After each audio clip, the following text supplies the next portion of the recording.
Welcome into WHKY-TV News for this Friday, August 12th, 2022. Rob Eastwood in for Ralph Mangum. Temperatures climbed into the low 80s across the Hickory Metro today. We expect more days just like today in our forecast. Fentress Fountain will have that for us later in this newscast. Jason Savage has sports, which includes news from Appalachian State. A big night for the Hickory Crawdads pitching staff last night, and also a preview of happenings at Hickory Motor Speedway this weekend.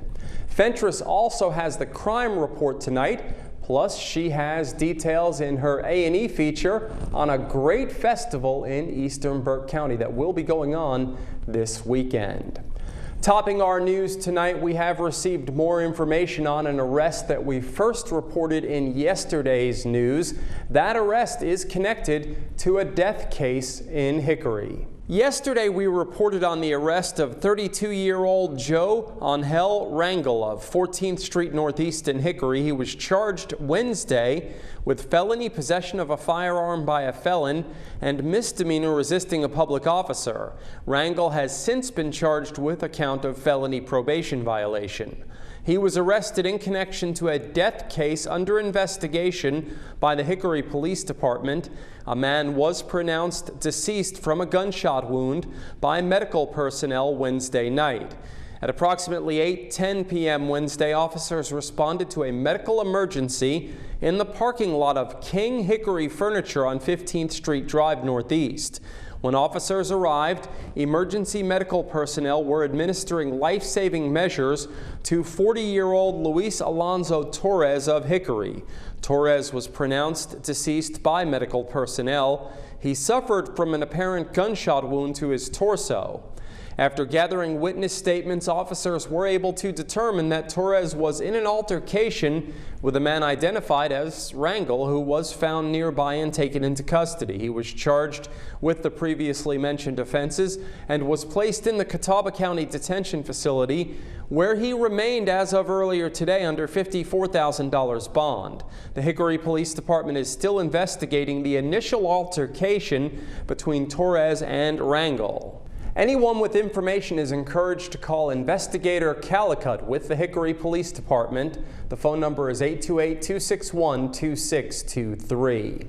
A Stanley County man received a maximum sentence of more than 7 years in prison in connection to the fatal shooting of a Granite Falls man in 2017.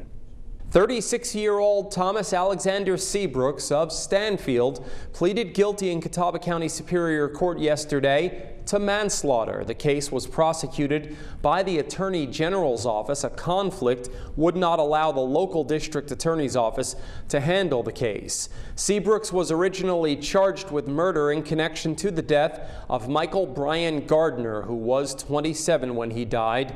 Following his guilty plea, Seabrooks was sentenced to serve 64 to 89 months in prison.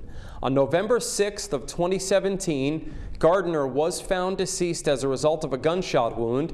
He was found by Hickory police when they responded to an address on Main Avenue Southwest. An indictment was issued against Seabrooks on December 4th of 2017, and he was arrested January 2nd of 2018. A reminder, contractors were scheduled to install new guardrails on the City Walk pedestrian bridge across North Carolina 127 in Hickory. That was scheduled to start today, and it requires the closure of Main Avenue Northeast from 2nd Street Northeast to 1st Avenue Northeast through 6 a.m. Friday, August 19th. The sidewalks on the Main Avenue Northeast bridge will be closed to pedestrian access while the construction is going on. They will be closed over the weekend, but should be reopened on Monday. Additionally, North Carolina 127 was scheduled to be closed over the weekend between 1st Avenue Southeast and 1st Avenue Northeast through 6 a.m. Monday.